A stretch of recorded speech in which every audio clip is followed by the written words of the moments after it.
Hi everybody, it's Miss Stuckey. I'm a little hoarse right now. In fact, I couldn't even talk, so kind of bear with me right now. I'm going to do another short 15-minute video of what we've been going over the last couple of days, just so everybody at home can see. You can follow along, gives you something to practice.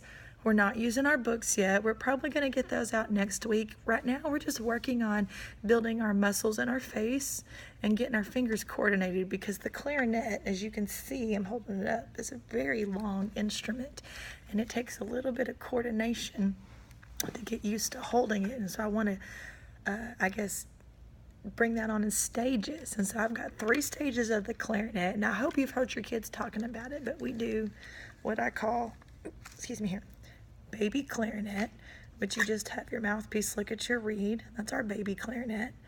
And then we do that at the beginning of every class for 10 to 15 minutes. And I'm going to do some exercises here in a minute to show you what we're doing. And then the last 10, 15 minutes of class, we go on to what I call teenager clarinet. So it's our mouthpiece, barrel, and then the upper joint. And we do teenager clarinet. And we do finger exercises on it. And so we're training our fingers to hit the holes in the correct way so that we make the right sounds. And now we're not to the full-grown adult clarinet. But when we do, we'll put the whole thing together, and that's our next step. And so I don't do adult clarinet. I actually started this last year, and it worked so great. I'm doing it again. So we just work on teenager clarinet a whole lot, and it helps get our fingers and our muscles coordinated. Because, like I said, for 6th graders, holding that clarinet, it's really, really long, and they need a lot of coordination. And so we're working on getting our coordination together. And so probably next week, towards the end of next week, we'll start getting the whole thing together. But we're not comfortable yet with just our teenager clarinet. So that's kind of why we're taking it slow. And the slower we go in the beginning, I know it seems really slow, but the slower we go in the beginning, it helps us in the future. And at some point, our fundamentals will be so solid that we'll start to speed up, and we'll start moving faster and faster and faster. But it's really important that we don't rush the beginning stages. So stay patient. We're going to get there, I promise. All right, so I told you I was going to give you some examples of what we're doing in class. So I'm going to play on my baby clarinet, our mouthpiece and barrel. And so what we've been doing every day is we get our mouthpiece and our barrel out, and we start playing on it, and I turn my metronome on. I turn my metronome on the speed or the tempo of 60 beats per minute. 60 is the second hand of your watch. So if you've got a watch, everything's on my stand, and you can see it going there. You can see my watch moving. That's second hand. Okay, you really can't see it, but that's okay. That's 60 beats per minute. So I turn my metronome on every day, and we play with it. And we do. So there's my metronome. And then I don't know what this is going to sound like because I don't have fancy speakers. So if this sounds bad, I'm sorry. I'll listen to it later. I turn on my metronome, and then I turn on my pitch, an F sharp. That's not the right one. An F sharp. So we start 4 counts matching F sharp, and we're looking at our embouchures.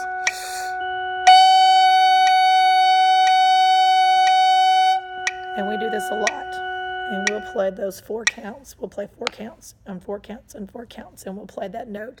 And I'm listening for that exact pitch, that F sharp. So I'm listening to see if we can match. And we go down the road. I do it one at a time. I say, okay, you play, now you play, now you play. And I ask them if they can hear, if their sound is the same or not. And so sometimes this is what we hear with this playing. We'll hear that sound. That's not right. That's too low. And our kids are getting really good at recognizing that. And sometimes we hear this. That's still too low. It's closer, but it's still too low. So we're working on getting our muscles up here, the right strength, the right firmness, so that we're getting this sound out.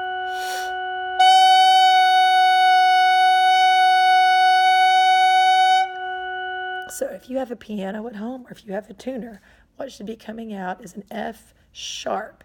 And for those of you that don't know, the sharp looks like what we think of as a hashtag, but it's a sharp sign.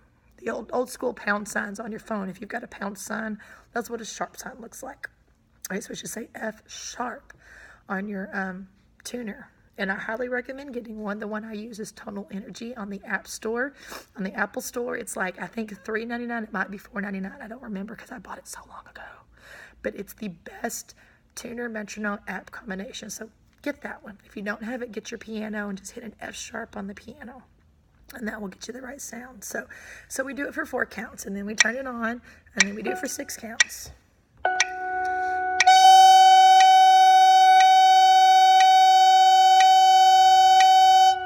And after we do 6, we do 8.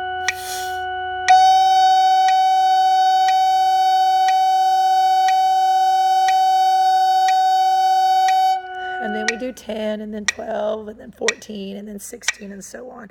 And then the very last step, and I'm going to spare that for you here because after a while hearing an F sharp over and over again gets like annoying, I get it, is we just try to take it one breath. We do nice big relaxed breaths.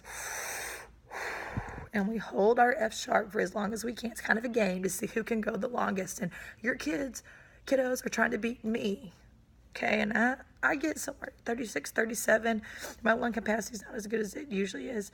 So I'll try to go longer. And your kids are trying to beat me to see how long they can hold it. And I'm listening for a steady sound. This.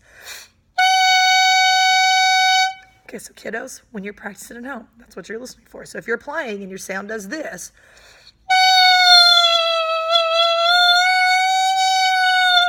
and it's moving around, it's getting higher and lower, either your embouchure is moving around or your air is speeding up and slowing down and speeding up and slowing down.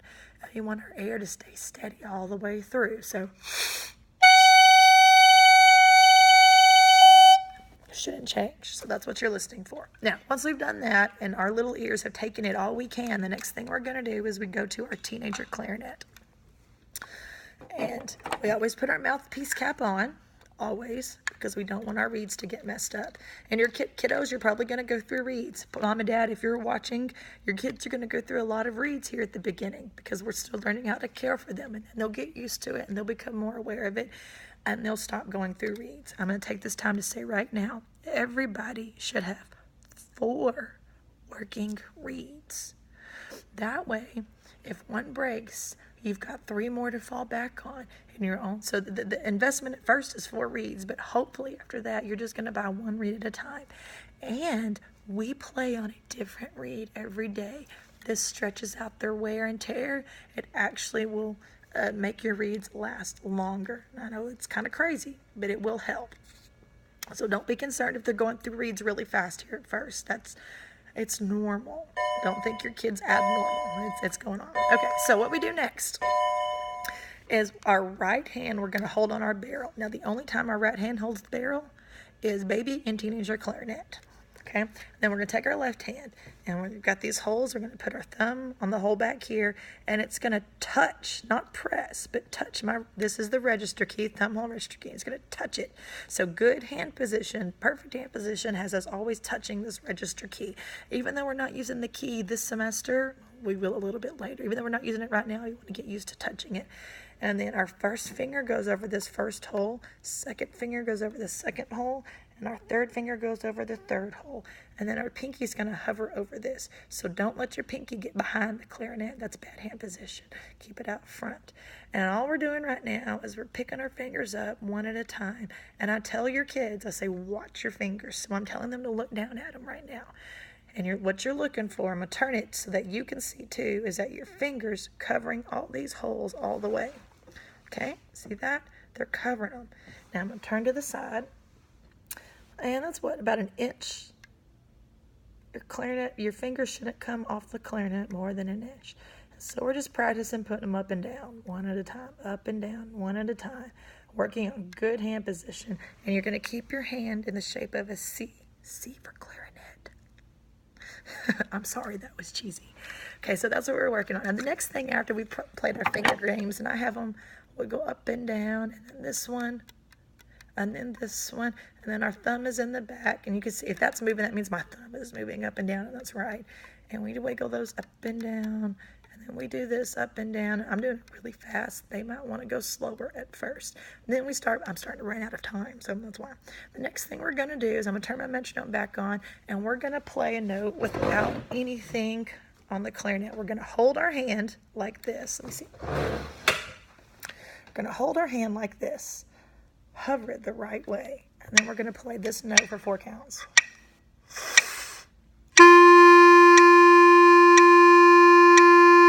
Ooh, you're seeing up my nose. I'm sorry. Next time I'll get a better angle. Ooh. All right, so here we go. Now we won't see up my nose, and we'll be able to pay attention to the things that are important. Those are the clarinets, right? Here we go again.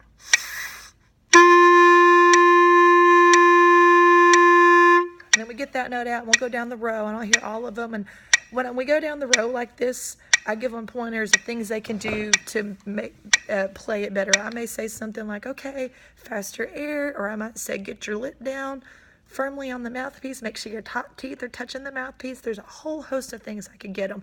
Right now, we are not using our tongue. We aren't. So your tongue should not touch the reed. A lot of times at first, we'll start like this. If your tongue's touching the reed, nothing's going to happen because you're closing off the sound. You're closing off the air hole. There, it's open.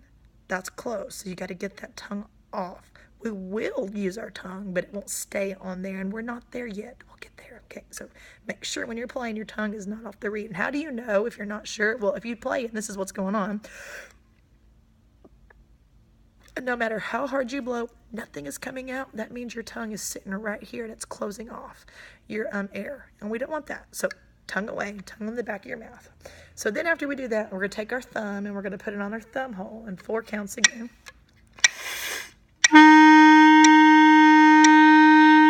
Now notice my hand position. I kind of moved up so you can see that. I'm keeping them curved and close. And if you're blowing the right air, you'll feel air coming out of this hole. So after we do thumb, we're going to now press down thumb and 1. So thumb and first finger. And then after we get that, notice my face isn't moving. It's staying the same, just if we had baby clarinet. And we do thumb 1 and 2. So thumb has to be down. And then the last one is thumb 1, 2, 3. And it's going to sound kind of weird to us because we don't have the rest of our clarinet on. If someone's got really good pitch, it's sharp. And it's going to be till we put our horn together. And it sounds weird. That's okay.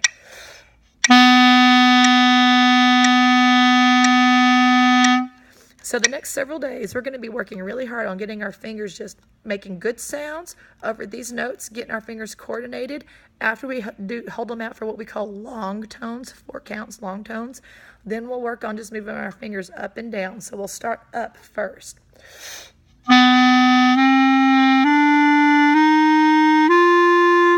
And then we'll go down. Let me do it with the metronome this time. That's what I should have last time.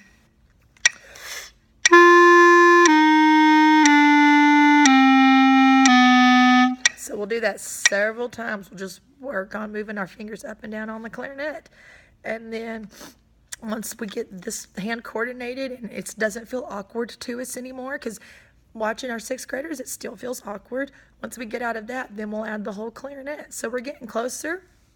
We'll probably start on the book on Monday after we've got used to holding our clarinet. So we will start using our books probably Monday, maybe Tuesday, but it will start next week, and we'll start using teenager clarinet with the books. And yeah, that's all you need. So we're going to practice baby clarinet every day, hitting F sharp, and then teenager clarinet. And like I said, once all that awkward phase is over, we add the whole thing on, and we'll start working hand position and everything that we need to know. So everybody have a great weekend, and I will see you next time. Bye-bye.